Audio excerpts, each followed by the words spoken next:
Ladies and gentlemen, welcome back to another episode of the Media Mania Podcast. Today, I'm joined by the one and only, the Doctor of Decadence, Dallas Stevens. Welcome to the show. Hey, thanks for having me. Oh, thank you for coming on and taking the time to sit down with me. No worries, man. I'm happy. I'm looking forward to this, man. I don't get to do this as often, so I'm all about it. Oh, I'm glad I get to have you on there. If you don't get to do this, I'm glad to give you another opportunity. I appreciate it. Thank you. And I gotta say, I like your little setup, like the blue lights. I like that. Oh, thanks. Yeah, just my little man cave. So, you've been in the business how long now? Well, it's kind of a trick question. So I started back at the end of 2001 into 2002. So that would make it almost this coming year be 25 years. However, there's a big break in between there. So I'm sure once we tell my story, we'll get there, and I'll go down the whole timeline for you. 25 years. That's I couldn't imagine 20. Like me personally, I did a year of training, and I just I started having my seizures. I'm epileptic, so I started having seizures. So I had to stop doing my training. Oh yeah, unfortunately. When it comes to stuff like that, that's nothing that you can really dodge or cover up. That you got to take care of your health first. And if it's not meant to be, it's not meant to be. But trust me, you dodged the bullet, buddy, because after all this time, I'm hurting. I feel like I'm 61 instead of 41. So it takes a toll on you. I'm sure making towns, going from town to town, and just it takes a toll. Oh, it does. Absolutely. And if you had to do it different, would you? Oh yeah, there's a lot of things I do differently. But see, I came up in a time when it was transitioning from secrets of the business or kayfabe into now everybody's a smart mark. Everybody knows our business. But it's funny because even though they say that they know, we call them smart marks because, they're hip. They know all the ins and outs. At least they think they do. There's a lot of stuff that's still secret that we keep close to the vest. So you can't let all the magic out. Otherwise, what's the point of watching it, right? Oh, exactly. I'm about to say smart mark. I'm about to say don't. There's already someone that has that name. We can't be. That's Smart Mark Sterling's name. Oh, yeah. That guy. He's a manager. I'm a manager. Yeah, he's actually pretty good. I like him. Him and Cardona and Myers. Myers. Geez, I'm sorry, Myers. Yeah, man, those guys, we're all around the same age. So that's kind of crazy. So it's hard to believe that. Does Cardona look like he's in his 40s? No. Do I? Not that I can't tell. No. Yeah, that's good. That's good. So, how did you come up with the whole persona, the Doctor of Decadence? Oh, that's a funny story. My best friend and I, we've been doing this together this whole time, and it was one Friday evening of having a couple drinks and puffing on a cigar and just throwing out ideas. And my bestie came up with that whole Doctor of Decadence thing. So I came up with the Dallas Stevens part. Dallas is in honor of DDP. I loved him growing up, watching him and stuff, and I appreciate everything he does for a lot of people in the business and out of the business. And then also the Stevens is my dad's gimmick name. He was a wrestler a long, long time ago. So, yep, Dallas Stevens, the Doctor of Decadence. Actually, I actually prefer managing now than I do wrestling, to be honest with you. And I'm looking forward to doing that here shortly because I'm going to be retiring soon. So you're hanging it up. Yeah. My body's too beat up, unfortunately. I have stenosis C5 through 7, and I fractured my T1. So, yeah. Do you have an idea of what you want your last match to look like? Yeah, actually, I do. I've been thinking long and hard, and to be honest with you, I want it to be against my best friend. So that's how I want to go out. So I'm hoping. I don't know how we're gonna do it, how we're gonna arrange it, but when the time comes, that's how I want to end it. So it's only poetic, we started it. He needs to end it. Exactly. And you brought up your dad was a wrestler. Just it threw me for a loop when I saw your last name. You said you took the Stevens part from your dad's name. I don't know why, for the weirdest part. I thought I was going to ask you, are you somehow related to Stevie Richards? No. Okay, just you said you took the Stevens part from your dad's name, so I didn't know if. Yeah, he wrestled a long time ago in the 70s, and his name was Dick Stevens. So I just took that last name that he came up with. That's all. Okay. Yeah, I've seen some of your pictures of you wearing the flashy jackets and the shades. Oh yeah. You just have that aurora with what you're doing. Thanks, I appreciate that. Took a lot of practice. But see, that's pro wrestling. Pro wrestling is the showmanship. It's the visual and audio. It's theater with physicality. That's pro wrestling. So, how many states have you gotten to go to being a pro wrestler? Unfortunately, only 2. Illinois and Missouri. How far into those states have you gotten to go, though? Quite a few places in Illinois. I don't remember all the towns. You probably have to say the name, and I can say yes or no. Okay. But here in Missouri, it's been locally in the St. Louis area. So basically, we call it the St. Louis wrestling scene. You know how you kind of like got territories, or at least how you used to have territories. Well, in the Indies, we're the St. Louis area wrestling. So that's predominantly where I'm at now with my former tag team partner and also my best friend, JSO. Yeah, and have you been more tag team wrestler? Or have you been more singles wrestler for your career? Tag team.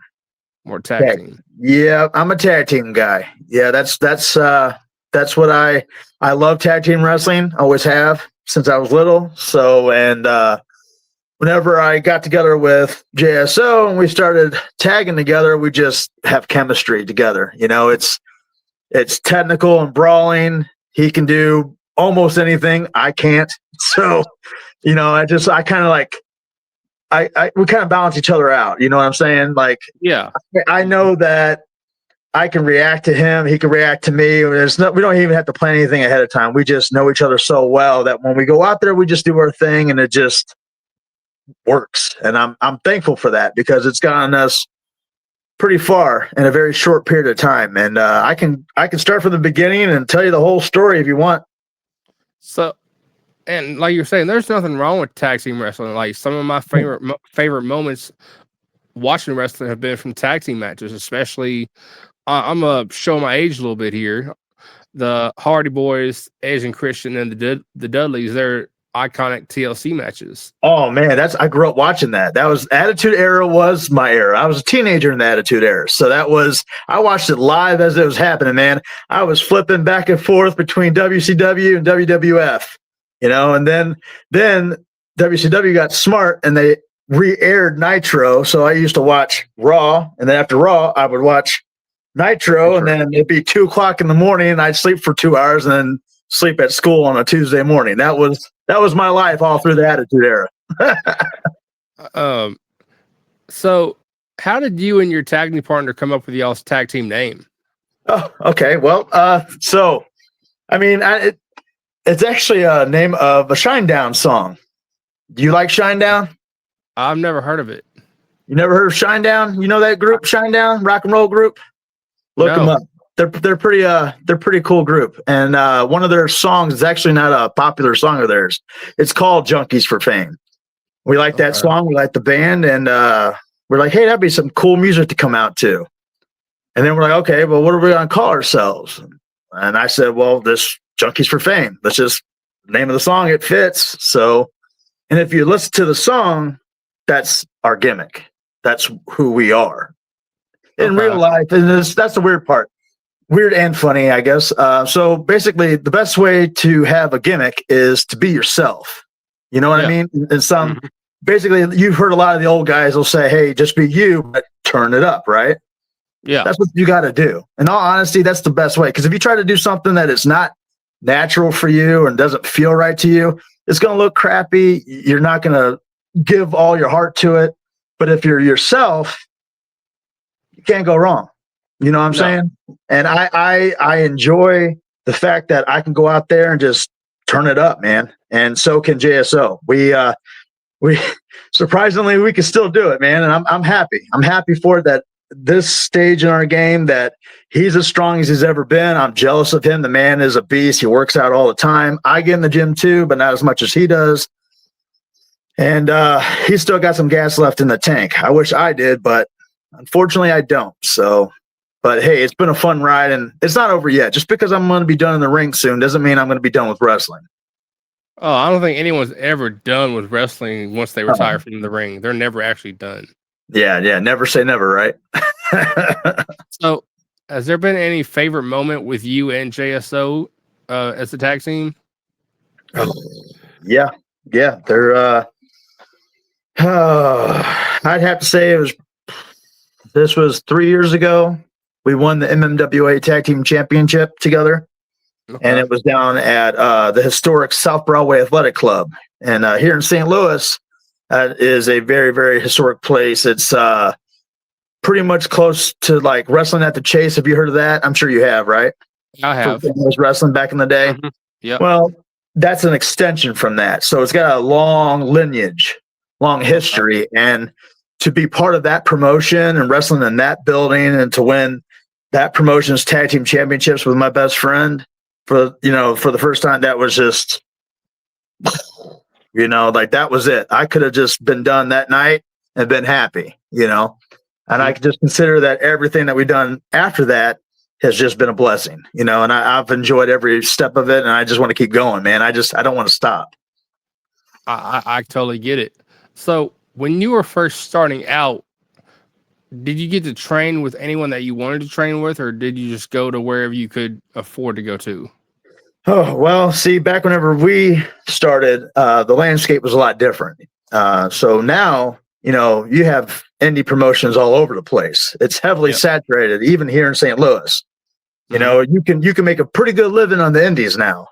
But, 2 decades ago, there was a whole nother ball game. There was not a whole lot of places to work. And if there was, you had to drive long distances to get there. And you were just kind of stuck with what you had. Things were a lot different. You had, and like I said, it was a transitional stage of the game where the business was still protected and then people were figuring it out. It was still that transitional period. So it was still hard to get in somewhere to get trained. You couldn't just go to a wrestling school and look it up. There was no Google or anything like that. I think YouTube was in its infancy whenever we started. So it was pretty difficult, but eventually got some connections. My best friend, he actually started before me. He started with an old promotion here in St. Louis called GCW, Gateway Championship Wrestling. It was a pretty popular promotion back then, and a lot of legends have come through there. And he got some really good training. And then I joined him about a year and a half later, and I started out in Alton, Illinois. We started with this promotion, Max Pro Wrestling, and the 2 guys that trained me, one was a guy named Harsh, and the other one was a guy named Jeremy Lightfoot, 2 legends in the St. Louis wrestling scene as well.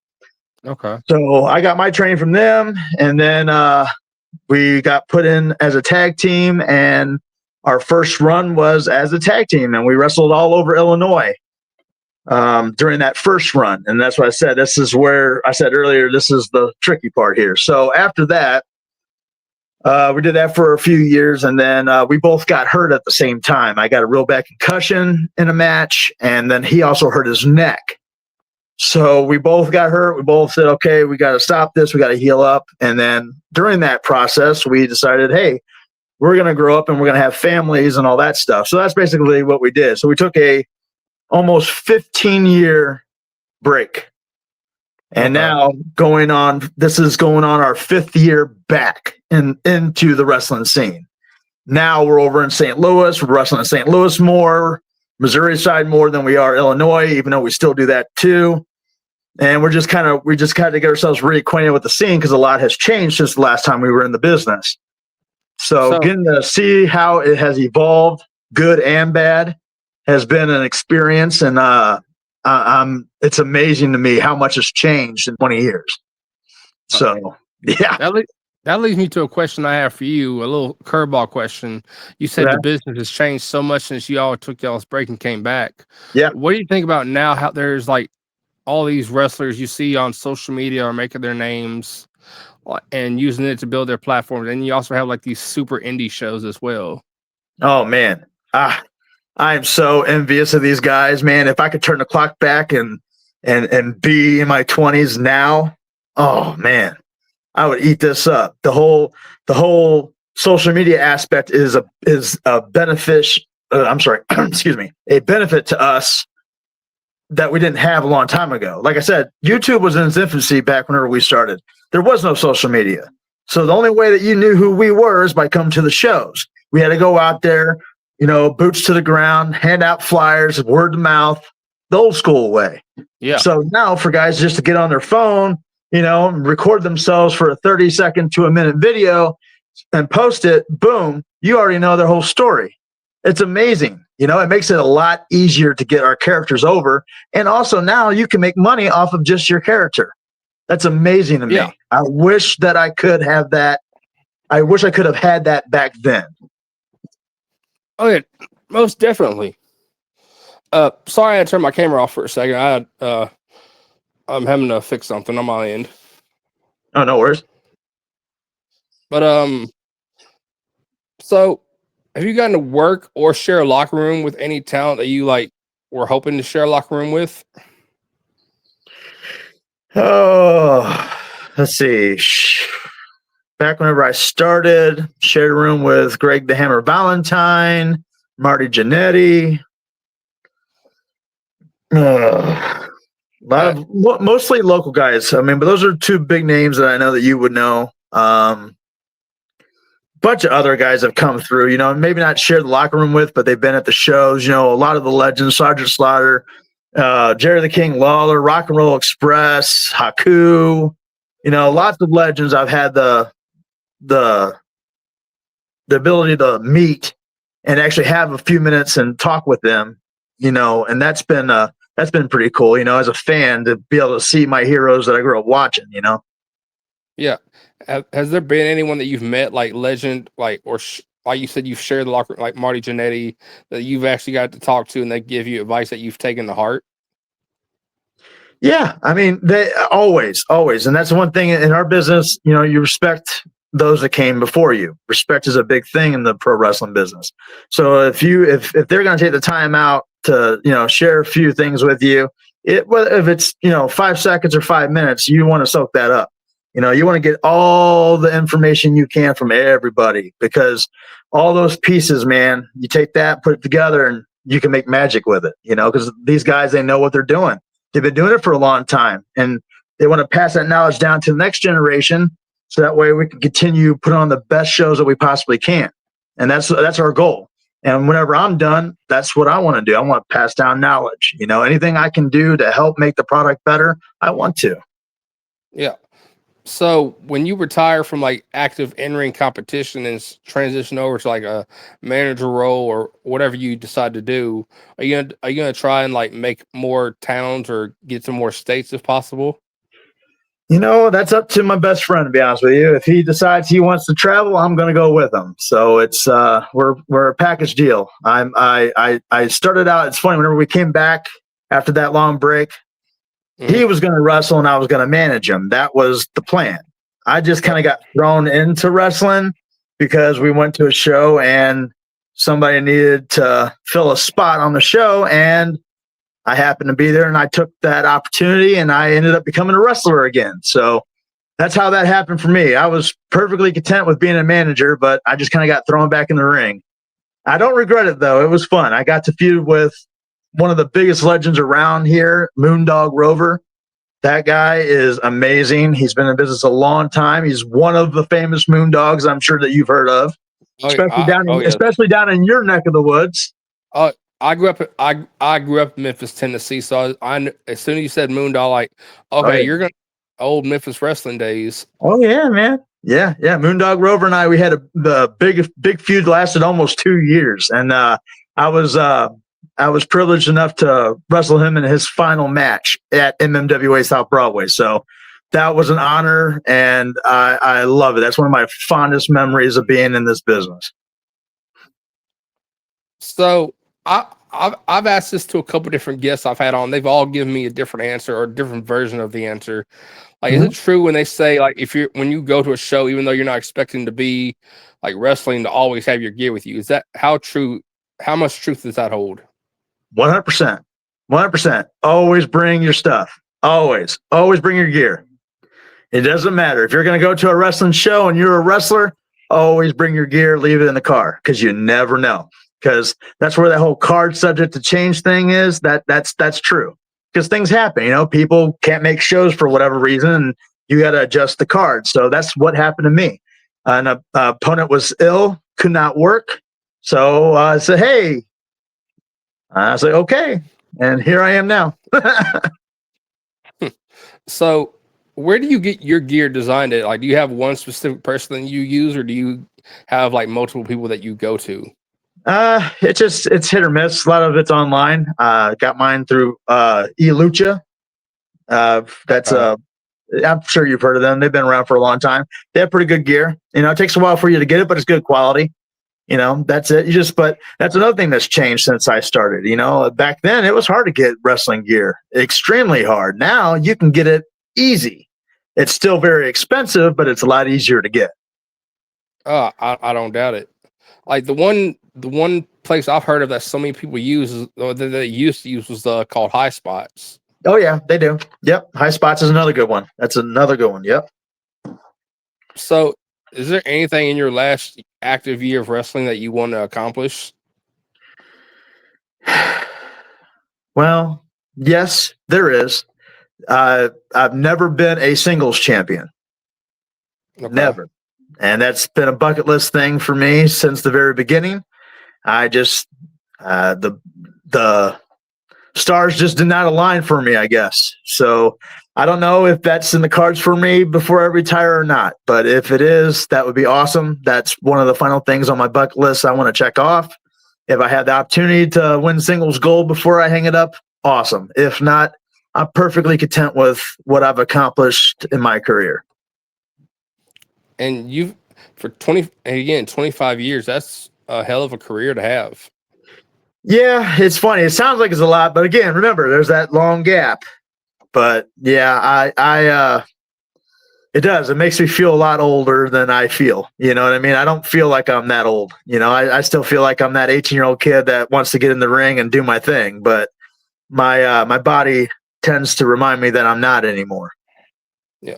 So if someone were to watch this back in the future and were thinking about getting into professional wrestling, like, what advice would you give them to hang on to? Oh man, don't ever give up. If it's what you want to do, you have to hang in there.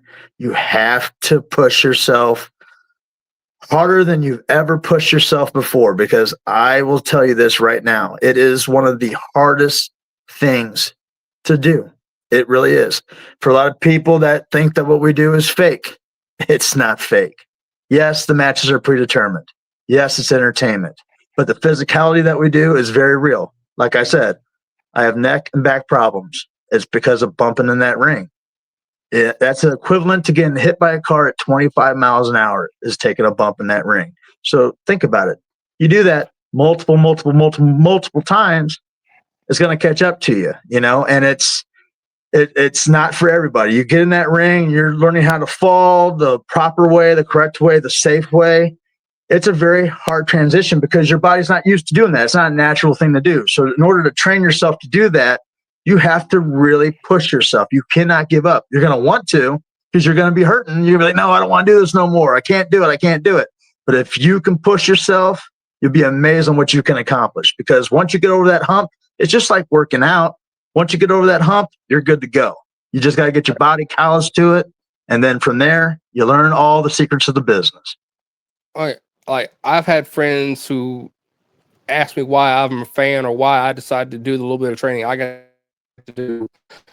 Don't you know? Like, let me one of these guys, let the power, how fake it really is. You cut out on me. I didn't hear what you said.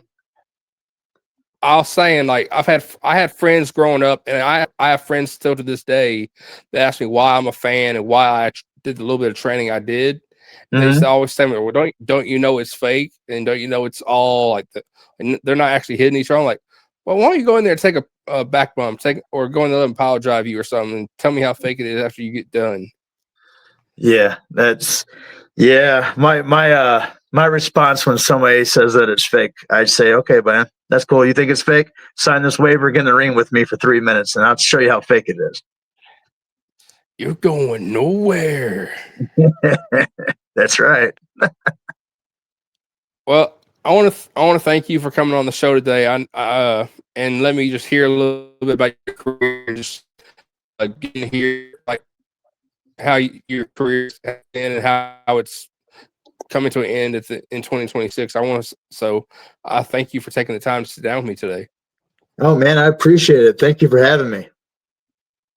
No, thank you. And if possible, I'd love to have you on like after you get at the end of 2026 to see what happened in the last year. Oh, you know what? I'll be happy to do that, man. Sounds good. Well, thank you. I want to say thank you to the Doctor of Decadence, Dallas Stevens, for coming on the show today. And if you haven't, make sure y'all go check him out. And if you're in the St. Louis area, make sure you go catch one of his shows.